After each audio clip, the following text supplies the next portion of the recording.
Welcome to Writer Syndrome, a podcast about writing from start to finish. This episode, we're getting into metaphors and similes. I'm Russ and joining me as always is Tim Letney. Tim, usually I ask you like a really left field, out of the ballpark kind of a question. Yeah, you try to stump me, right? I try to stump you, and then you reverse it on me sometimes, and you ask me the same question, and I basically stump myself.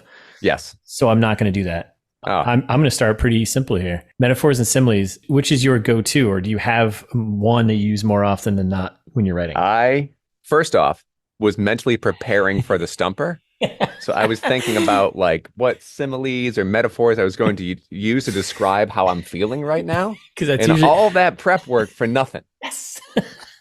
always keep you on your toes. Keep you on your toes. But as far as the ones I use, that like hands down, I use similes. Yeah. Too much. Me too. I noticed in the editing process, and some beta readers picked out, and I can talk about it a little bit later.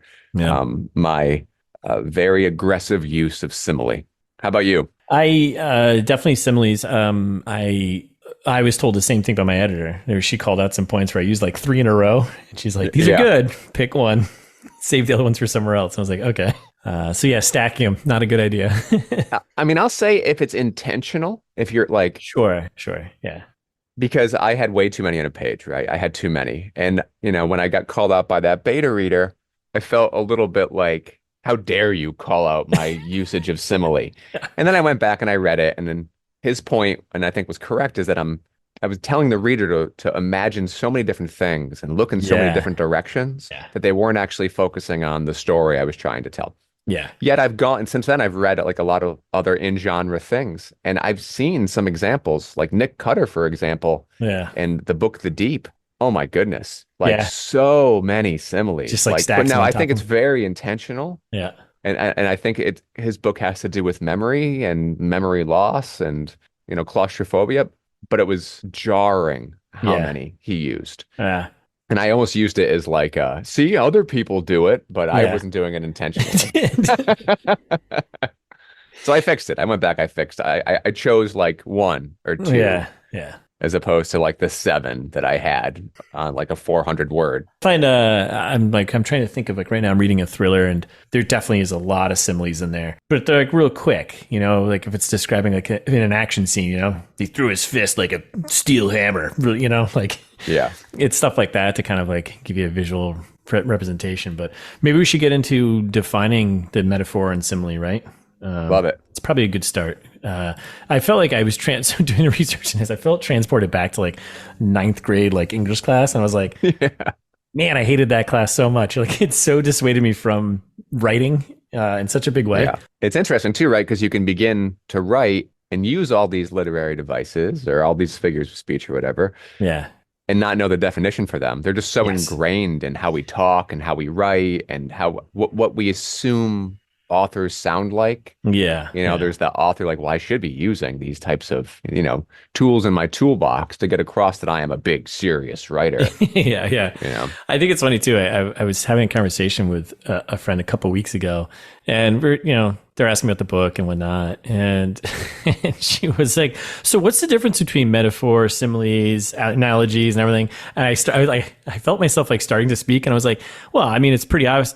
I was like, no, actually, I don't think I can tell you the difference between all of these, because like I gave like examples, and she was like, so they're kind of all the same. I'm like, they kind of are. Like they all have like nuance. That's what it is. Like each one's kind of a nuance, but they're all about comparison, pretty much. Yeah. Right? Like it's about one's direct and one's indirect. Right. So simile is an indirect comparison. Yep. And metaphor is a direct comparison. Yes, and the difference between a metaphor and similes is actually the way it's used as well. Like similes will include comparison words like, as, so, and than, right? Where a metaphor can be very just one line, this thing is like thing B. Thing A is like thing B. But not like thing B, is thing B. Is thing B, yes. Yes. And also talking about simile again real briefly, I use like too much. Yeah. Whereas I was reading Nick Parada. He barely uses like, he uses as a ton, which totally fits his writing style. And I was like, oh, I should maybe like diversify the language I'm using when I'm trying to use simile, because it's just the repetition of like Yeah. when there's actually some alternatives that could fit and make it seem a little less redundant and maybe Yep. call a little less attention to itself. That's a good point. I think I lean on that as well. I lean on the word like for my similes, which, I think mixing up is probably a good idea, and by paying more attention to that and when I go in through the edits and be like, oh, can I switch this up so it doesn't feel so repetitive? Yeah. So metaphor, simile. So there's like, as we were discussing before this and kind of doing a little digging and research, of course, there's like a ton of different figures of speech that we probably won't get into. There's analogies, there's allegories, right? These are all kind of... As always, there's the Wikipedia of 500 of them, and then there's the clickbait articles of there's 10, there's 28, there's 62. Every one that every writer needs, 181 figures of speech. We can go to some examples of I think give an example, because even after reading it, I have this brain where I get easily confused. So yeah, tell me if I'm right in saying this. Every simile is a metaphor, but not every metaphor is a simile. Metaphor is a broader term. Yes. Yeah. And there's like sub buckets to that. So yes, that is correct. But just saying that is like a tree falling in the forest to me. I could say that 7 times in a row and maybe understand. Maybe. So explain it to me, Russ. Wait, tell me what I'm talking about. I think that's a metaphor you just used, a tree falling in the forest, right? Is that like, a dead metaphor? I don't know. It's like all bisques are soups, but stews are not. I don't know. Something like that. I think. I'm not sure I can explain this to you. Wait either. a minute. Yeah, no, you're correct. All similes are metaphors because underneath the metaphor like category bucket, like there's it's a form of comparison, and simile falls into that. It's just again the devil's in the details of the word usage for how it's set up and used. But then other types of more specific, I guess, metaphors or subcategories, however you want to call them, because there's specialized types, right? So allegory, that's also a metaphor. Yeah, that's the bisque of soups, which is like. Which is an extended metaphor wherein a story illustrates an important attribute of the subject, right? So that's a kind of a bigger picture. I think we were talking about, right? An allegory, right? I think I'm pausing because now I'm thinking of parables, which always feels similar to allegories to me. But anyway, we're getting noodly. Yeah, it's Noodle Fest. That's Noodle Fest stuff. But there's other ones. I just want to call out that, like, yes, you're correct in terms of like there are specialized types of metaphors. But yes, metaphor is kind of like the top level category. So then if I was going to do a simile, I could say I'm as lazy as a cat. Yes. There you go. As opposed to, so that'd be a simile. And then correct. I'm a lazy cat is a metaphor. Correct. Yeah. That's a good one example. Okay. Yeah. The end. We did it. So I'm like curious about, when you were writing, did you have any ideas for like thematic metaphors by any chance, or did you go in? I know you did, but did you? So is would a thematic metaphor that extends across the entire work be allegorical? Yes. Okay. Yeah, because you have definitely allegories to capitalism, right? And whatnot. So throughout your story. Yeah. So I think it's broad enough, and I think with every kind of, metaphor and allegory are at work in horror, at least the horror that I'm drawn to quite often. They talk about the fears of the time and anxieties of current generations or generations of the past, whether it's like Frankenstein about like the Industrial Revolution, and anxieties around science and biology, or Dracula, about like xenophobia a little bit, or even like immigration to a certain extent, or disease, right? Tuberculosis. So I also don't like the idea of pigeonholing it. So I will say that I have ideas in my piece, and it is kind of, I do have like metaphor and I guess perhaps allegory that go throughout, but I don't want to say it's just one thing. Like, yes, consumerism is about, because I grew up on like Romero zombie movies, and with Dawn of the Dead, it was very much, just you put zombies in a mall and you're talking about consumerism and the American dream through like that consumerist filter, and that was very influential to me. So I think that idea, like the mass of Americans purchasing and kind of being uniform and not individuals, is very much at play. But there's other stuff too, like I think in a way I feel like it's for the reader to get out what they want. Yep. And I'd never want to say my book is about this thing, not only because it could potentially limit the audience for those who don't want to read about that thing or don't feel the same way that I do, but also I think it takes away the fun or like the discovery Yeah. of what the reader is getting from it. So Yeah. yes, I definitely have some things in mind, but no, I don't want to say it's just one thing because it's Yeah. multiple. Right. It's not like Animal Farm, I guess, where it's like animals about Yeah. socialism. I don't know. Is it about socialism? I don't. I never read it. Yes. Isn't that bad? One tip: we shouldn't mention things that we haven't actually read or as an example. Yeah, actually, and coming back to this, there's this author, and she writes a lot of kind of writing help books. I purchased one of her books, Cam Weiland, and I came across her site and her like a post about thematic metaphors and whatnot. And I thought it was kind of interesting. Towards the bottom, she describes metaphors and she uses some examples from movies and other books and stuff. But I think it was kind of interesting was she gets into how to discover your thematic metaphor. And the approach shouldn't always be, it could be however you want it, but the idea of finding your plot and finding your characters first. And sometimes the thematic metaphor might come through as you're discovering it, which I think I definitely came across that. I think my writing my book, I was focused on plot, characters, and moving them through that story. And then later on kind of discovering some of the metaphors or allegories, that could be pulled out of it. But I find that kind of interesting because like if her thing is, what comes first is plot and character, but it's tricky because you can't, like, if you construct your metaphor, that can sometimes come across as like too in the face and too obvious. You know what I mean? Because like you're so focused on that being the first thing. And I'll say that was such a concern of mine. Right? Yeah. But in the same respect, I mean, I guess I could have caught it on an edit, but I feel like I was able to do some foreshadowing because I had one in mind.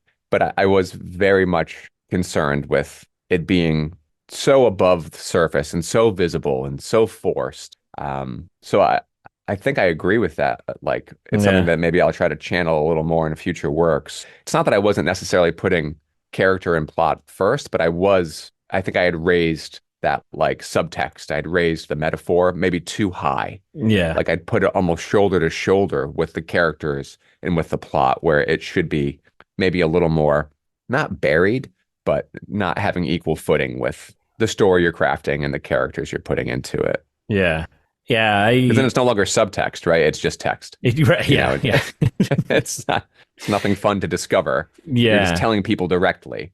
Yeah. And I think sometimes that level, the allegory, the thematic metaphor is discovered definitely in later drafts, even at the character level. I look at mine now and it's like, I have 3 characters who are kind of metaphors for trust and varying levels of trust. Like I've got one who doesn't trust anyone at all, and then I've got one who's kind of in between, and then I've got the extreme of someone who's open to trusting people. So, but that was something I don't think I pieced together and started kind of shaping until later drafts, and that comes through hopefully in their actions and dialogue. It's interesting not to always bring up Tarantino, but there's this kind of nice quote that he has about, subtext and metaphor to some extent that when he kind of completed Reservoir Dogs, somebody had asked him about subtext and whether he'd done his subtext work, and he hadn't, Yeah. but through exploring it, he realized whether on some subconscious level, he had structured, Mr. White, the Harvey Keitel character, to be kind of like a father figure to Mr. Orange, the Tim Roth character. Yep. It wasn't planned, but the subtext, that metaphor of like a father-son relationship was there. And he was like, oh, great, cool. Like I've got subtext. But then since that moment, according to Tarantino, is that he was like, but I never want to do subtext work again. Yeah. And I think for him, probably to your point, it's detrimental to character and plot. Like if you're focusing on what's beneath and the messaging that you're trying to kind of get across, these kind of hidden relationships and metaphor, it could be a disservice to the plot and characters that you're building. So interesting that he recognized it, that he was kind of reaffirmed that he had some kind of substance beneath the surface, but also like, I don't want to be distracted from that because that's not the story I'm telling you, or at least that's not my process to get the story across. And again, putting too much focus on trying to have something in there and kind of shoehorn it in, it'll be obvious and kind of just, stick out like a sore thumb, which that would be. Hey, look at that sore thumb. It's a dead metaphor right there. No dead. Is there a dead simile? You said like a sore thumb. Yeah, like a sore thumb. Yeah. Oh. Look at that, huh? Look at us doing this stuff right now, huh? Live on air, right here. Did you use metaphor much at all? Like, we'll say like maybe not like I guess if it's all the way across the piece, it's kind of allegorical. But did you use kind of scene to scene, moment to moment metaphor as a figure of speech? I don't, not intentionally. I don't, maybe it came out, but I wasn't thinking about it as I was writing. So yeah. Yes and no. Again, I think that the thing that jumps out to me that I know I was using was definitely simile throughout, but no, not. It's not something I actually thought too much about. Even later drafts either, like really paying attention to that. I think I was just so focused on like making sure like the plot made sense versus like and the I'll next say level. For like your genre and your genre expectations, inside that thriller kind of espionage genre, I would imagine that these types of figures of speech, maybe not simile as much, but people they're not picking up the book for that, right? Yeah. It's like a plot driven, thriller driven. But I do think metaphor certainly can punch up certain scenes. Yeah. But also when you're using limited third for a POV. Yes. Yep. So in that case, it wouldn't be a kind of this omniscient narrator. It would be the character, and the character is kind of POV using these things. Yep. And then how much does that fit with that current character, right? Like, yep. That's actually pretty interesting too. Thinking of metaphors and by genre, like I feel like fantasy and sci-fi are going to be like the most, heavily written allegories, metaphors for whatever fears and stuff we have going on right now. Whereas like a techno thriller, like the one I'm reading now, is more about the details and wouldn't get into metaphors because it doesn't want to send any mixed messages. It's like, this is how this operates. This is how it's very like straightforward because that's the expectation that you're getting. You're not getting some mixed message. It's just, like you said, focused on plot and moving things through. Are there thrillers and spy thrillers out there that probably have a lot of them? Absolutely. Definitely. But I think some of the ones I'm reading now, definitely there isn't any heavy use of metaphor. Simile, definitely, because that, again, kind of gives you like a more quickly visual representation of maybe a situation. But it's something kind of to explore maybe another. Yeah, I feel like it's almost easier to use these when you're dealing an omniscient third, when you have a narrator who is also not necessarily character, but like that kind of overarching voice, because then you can really do anything. And they can wear the skin of the character for a minute, but they can also pull back and describe the character using metaphor and simile. Yeah, because you wouldn't, if you're writing in limited third, like you said, it's from the character's perspective, and people don't. Do we speak? I guess we speak in metaphors. I mean, to each other. So I'll tell you that I was reading the book. I already forget the name, but it was like about this group of women who went whitewater rafting. The main character is a graphic designer and swimmer, and it's written from her perspective, limited third, but she sounds like a writer. Like there's so many similes, so much metaphor, and so kind of beautifully written. Yeah. That my first thought was, you're not a graphic designer, you're a writer. Like it felt completely different. And that's when the author was kind of coming through and kind of embodying this character. And there was this disconnect between the author and the character that they had built, because the language that character was using did not match with what they told me the character had come from and their background. It was really, really interesting. Also, when you're dealing with like a really tense scene, you're almost drowning and you're limited third. Yeah. You're not thinking in metaphor. No. You're not thinking in simile. And as these characters are panicking, they're using these figures of speech. And you'd just be like, oh my God, I'm drowning. Yeah. Actually now I'm thinking more about, you see metaphor a lot because, you could do examples like it's real simple. Like I'm reading off Reed Z here. They've got like a whole bunch of examples of metaphors, like Bill's an early bird, or her eyes were diamonds. Like those are metaphors, right?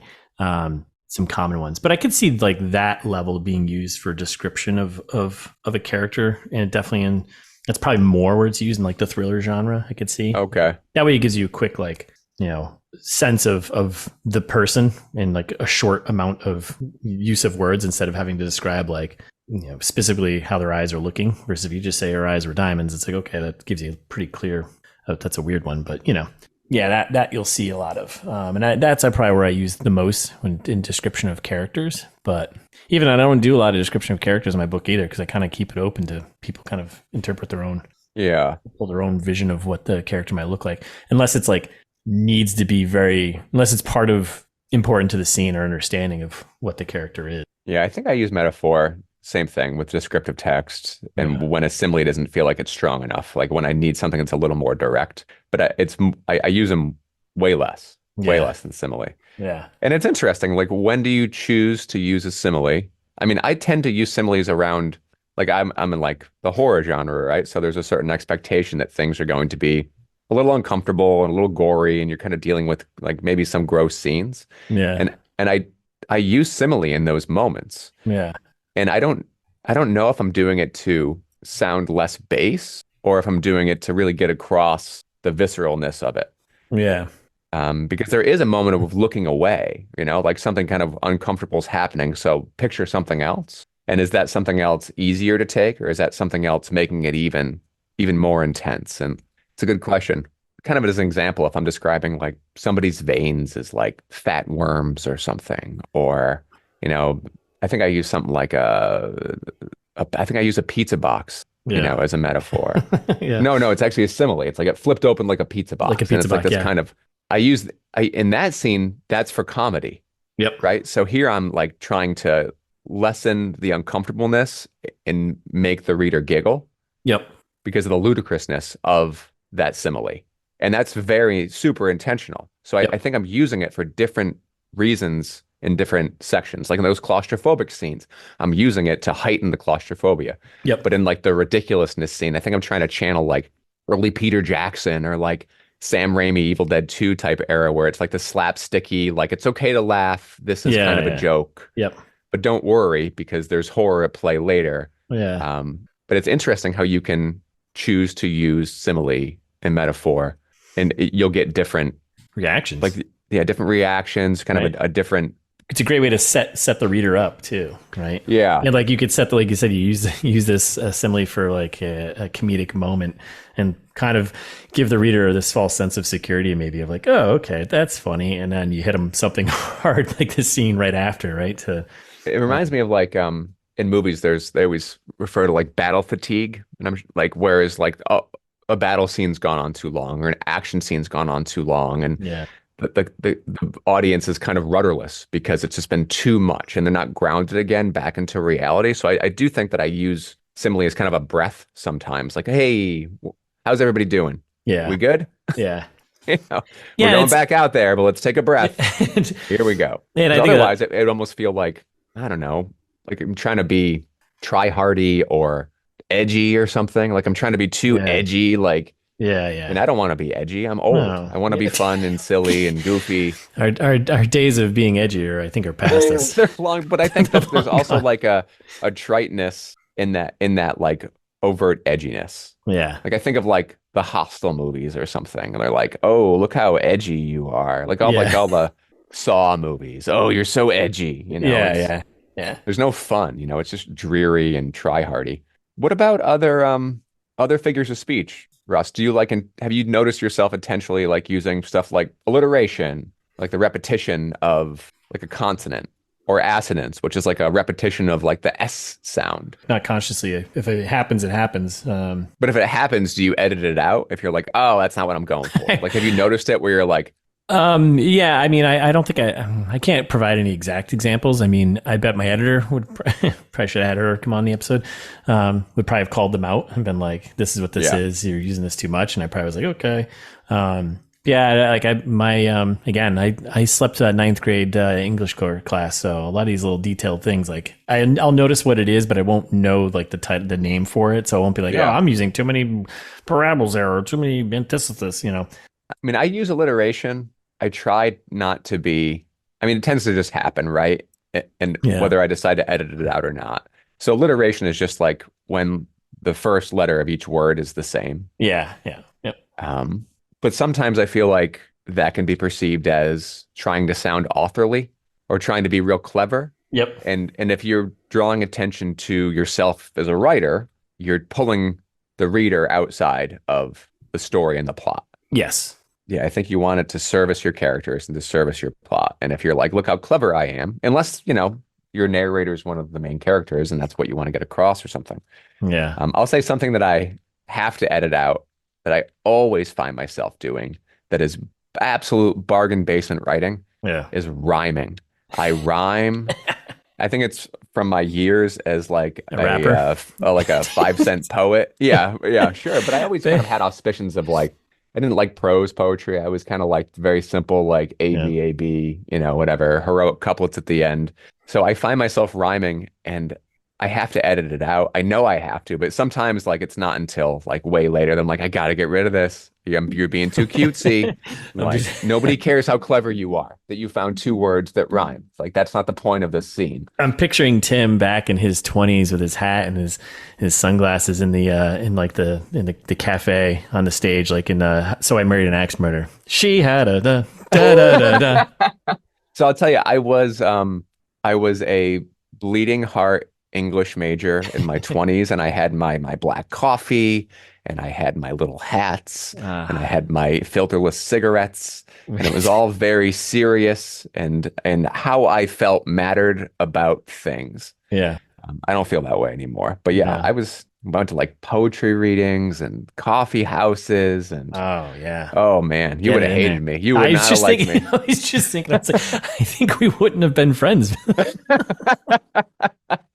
That wasn't the only part of me, but that was a very deliberate part of me that I was trying to cultivate through like the English major, because I think it's what I thought you were supposed to be, and then eventually you just go teach, and that's it. And that's it. That's your life. Then you go teach idiots like me. Here's what a pun is. Here's what a simile is. I'm like, what? Why is this English language so crazy? And then I just figured out what a gerund was, so I don't think they did the best job. 30 years later, here I'm writing a book. The nice thing about being an English major, is that you don't need to know any of that stuff, especially if you take the right classes. You can just fudge your way through creative writing. Yeah, like write about how you feel a book made you. Like that book made me feel a certain way. Like we're fudging our way through this episode. No, metaphors, similes. We got this. Yes. Don't use them too much. Oh, yeah, don't use them too much, and get your character and your plot straight first, and then start finding these things. Similes, though, I like similes. I think they're fun. As I could tell by my editor, was just like, yeah, you're using too many. Don't stack them. Don't stack them. I was like, all right, that's a good tip. Do you think that's like from your like playfulness as your history as a comedy writer and comedian? I think so. I definitely think so, because I think the wordplay and finding some fun in that to describe maybe a moment or a scene or something, I think is a lot of fun. So I think that's where that would come from. And I was like, I mean, I'll tell you, there's times when I come up with one, like a simile or a metaphor, but usually a simile, I'll be laughing out loud. I'm like so happy and pleased with myself because it's fun. It's I'm like so clever. Playing with, I'm sure that's part of it. But another part is just I love playing with language. And I'll say what's equally like on the flip side, the reverse, it's disheartening when you go ahead and you read a book and you see the same damn thing. Yeah. Like there's been a lot of times where I'm like, the cotton candy sky or whatever the heck I use, is a metaphor. And then I'll read a book 4 weeks later, the sky, the clouds were like cotton candy. I'm like, oh my God, I just used that. I got to delete it. There's a question. When you come across others that are like yours, interesting. Do you go back and edit yours out? No. Mine are so damn unique, Tim. No. You're so special. Tim, I am so clever. You're so special. You don't even know. I'm so clever. No, I don't think I've come across that.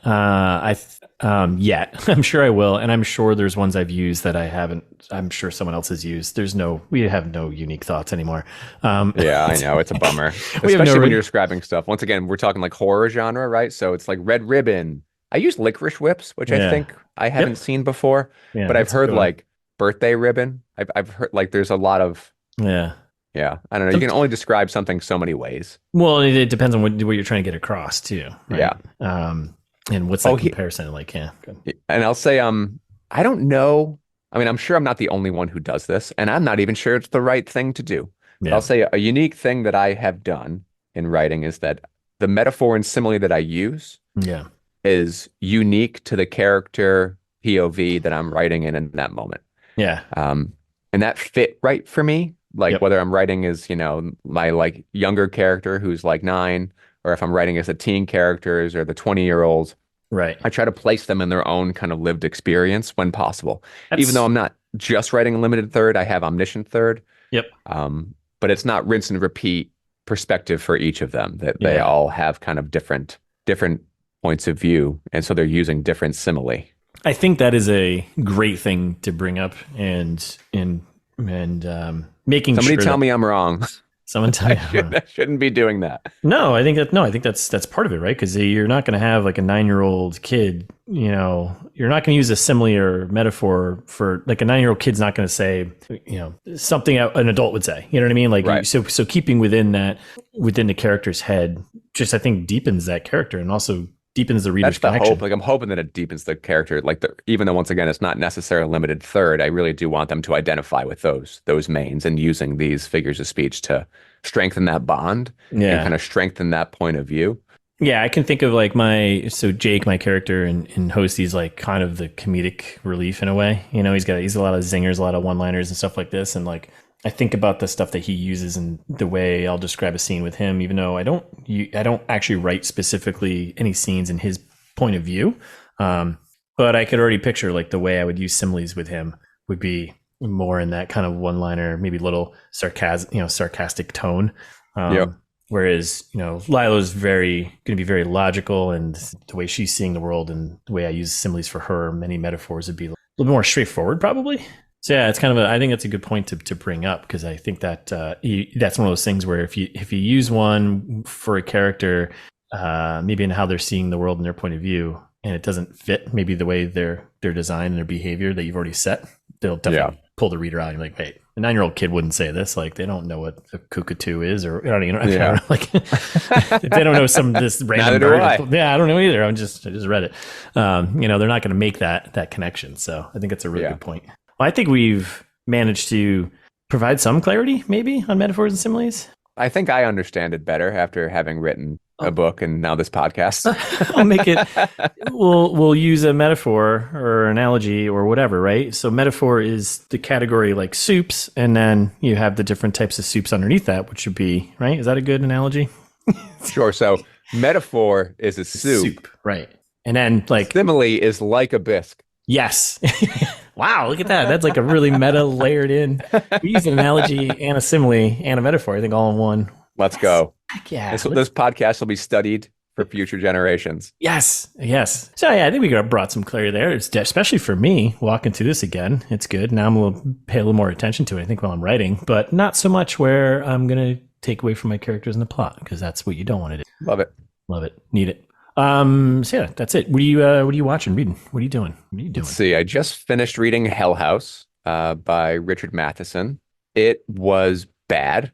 I feel I don't often say that things are bad. Yeah.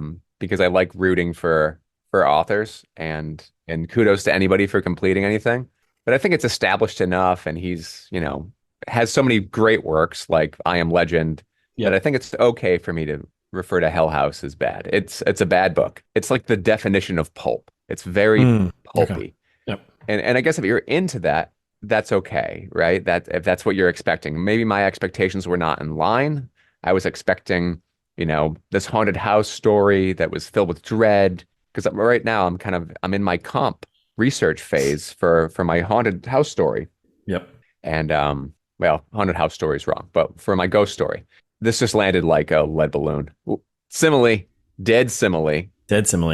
Nailing it. Anyway, it landed poorly with me. It was super misogynistic. It wasn't scary. It had all the tropes I don't like about like mediums and, the science aspect of solving a haunted house. It was very, very base, and it was written for, it feels like 13-year-olds in the 1970s. Like it would be right at home in like a Weird Tales or a Strange Tales magazine type of thing, where it's kind of like a little tittillating and overly gory. Yeah. But what it wasn't was scary. And so on the flip side, I just started reading The Haunting of Hill House, and it's awesome. It's so good. Yeah.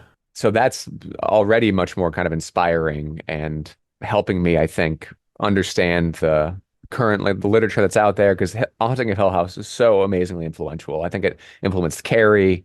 Every other ghost story after it, I feel like, has Yeah. something that it owes to Hill House. So thumbs up there. Coming back to our topic here, the metaphors and everything. Now I'm thinking back through Host and like the locations and settings as metaphor. I've got two very key places, the where the telescope is, and you're off the grid, right? And then kind of which would be like the most freedom if you're not, you can't use any devices and you're just kind of not tethered to anything. And then the opposite of the spectrum, it's a story about, surveillance and whatnot. And the climax ends in Washington, D.C., right? Which is like maybe a metaphor for, discovering the surveillance in a place where maybe a lot of it's going on, not to be, as part of the story. And like, other than that, I'm just watching more ghost stories. I told you I'd printed out the beat sheets. And so I'm doing comp research. And I watched, not to be confused with Matheson's Hell House, but I watched a handheld found footage horror movie called Hell House LLC. So many houses in hell. It's also bad. For some reason, it's talked about a little bit on Reddit, like on the R horror on Reddit. Yeah.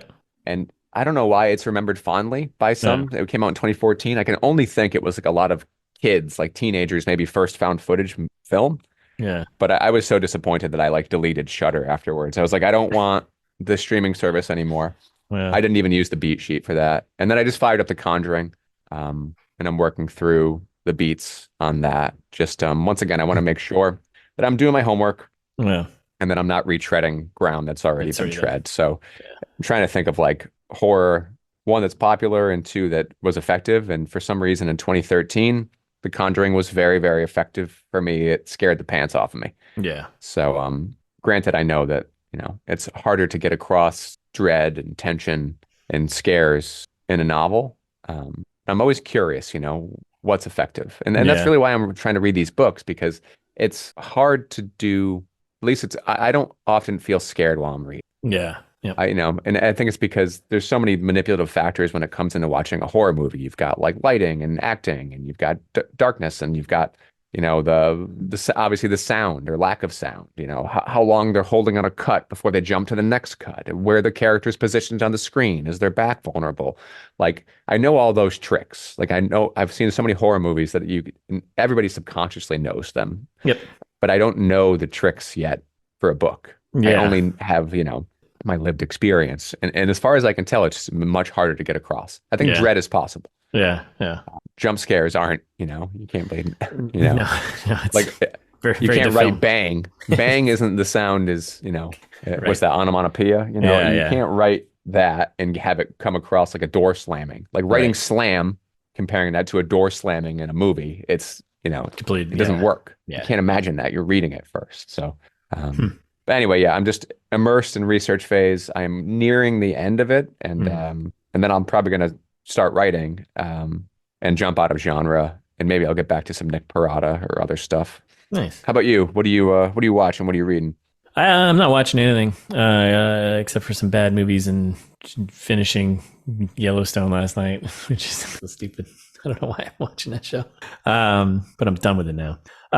Reading though, so I finished that Darkness Take My Hand, the Dennis Lehane one, which I really enjoyed. I'll probably continue that Kenzie and Gennaro series he works on. And I want to get some of his other books I've been turned into movies. Finished doing Messiah. Finally, that took me a while, which is really not that long of a book. And I think last time I mentioned I started this thriller called Orphan X by Greg Hurwitz. It's very, very much in my thriller genre. It's bringing up a lot of things that I guess I would call this kind of like comp research and just research in the genre. I'm going to probably finish it today, but it's almost a little too much for me. Like, again, it's heavily into the details of describing things, and the main characters basically like a Jack Reacher superhero kind of guy. His only faults are like he gets shot or stabbed. Like there's nothing else to him, really. But that's fine. That's okay. Like that's okay. That's okay. That's part of the genre. It's part of what you're kind of expecting this character to be. He's saving all the people that need help. So that's been fine for a little research. And I just started this book called Unwind by Neil Schusterman. This is I only one chapter in. This is it's a book one in the unwind dystology. It's a pretty interesting concept. Kind of goes into like a little bit of I think it's set obviously sometime in the future. There's like a second civil war that was fought over reproductive rights, and it gets into like how you can unwind your kids between the ages of 13 and 18 and have their organs and parts donated to other people that need it. Oh my God, that's crazy. Yeah, it's basically these kids who are set to be unwound, and they're kind of running away from that and trying to escape it. So yeah, I'm only one chapter in. I was like, all right, this is pretty interesting, world they're building, and gonna see how that goes. So that's next on the list. And that's been pretty much it. Yeah, I haven't watched really anything at all. So that's it. I think we're done, right? We're done here? We're done. Next episode, we got a special guest, don't we? Yeah, we've got Jeff coming back. Yeah, Jeffrey Morrison. He's coming back. He's got a new book out there. So we're going to probably chat about that and just talk about probably everything like we did last time. And it was fun. Yeah, I'm happy to have him back. He's great. Yeah. So that'll be a lot of fun. So yeah, that'll be the next episode. If you enjoyed this one, send it along to someone that you think might also enjoy it. Follow us on Instagram at Writer Syndrome Books. Tim is stepping up his game over there, which is thank you, because I don't. Am I? Oh, good. Yeah, okay. You've posted a couple things on there, books and stuff, right? Yeah, I was going to post Hell House, but I was like, I don't want to say bad stuff. We're a positive thinkers. I also don't want to let anybody know that I read it. Well, one of those embarrassing things, I think you just did. So no. All 30 of our listeners. We're still on Twitter there, writer_syndrome. Where else? We're on YouTube. You can go over there and listen to us and subscribe and follow that stuff. You can find all our episodes and reach out to us if you want to hop on the show if you're a writer or you want to talk about writing or anything or have some ideas. Send it. Yeah, and if you're a agent looking to pitch a 400-page horror book set in the 1970s, I'm your guy. Tim is so your guy. He's so your guy. I've yet to get my second rejection, but I feel it coming. Okay. I've got about 8 active queries out right now. Okay. And they will fall on me like stones. By the time this episode... That's a simile, by the way. That was a good one. Mine are not good today. I can't come up with anything off the top of my head. By this episode comes out, I should know if I'm going to be doing a book event down in Connecticut, which would be kind of fun. So, oh, cool. Yeah. Maybe I'll go see you. A little independent bookstore called RJ Julia down there. I might be at one of their events. So they're huge, though. Yeah. It's a big deal. Congrats. I hope you get to that. Me too. So yeah, you can go find all our episodes and reach out to us if you want at writersyndrome.com.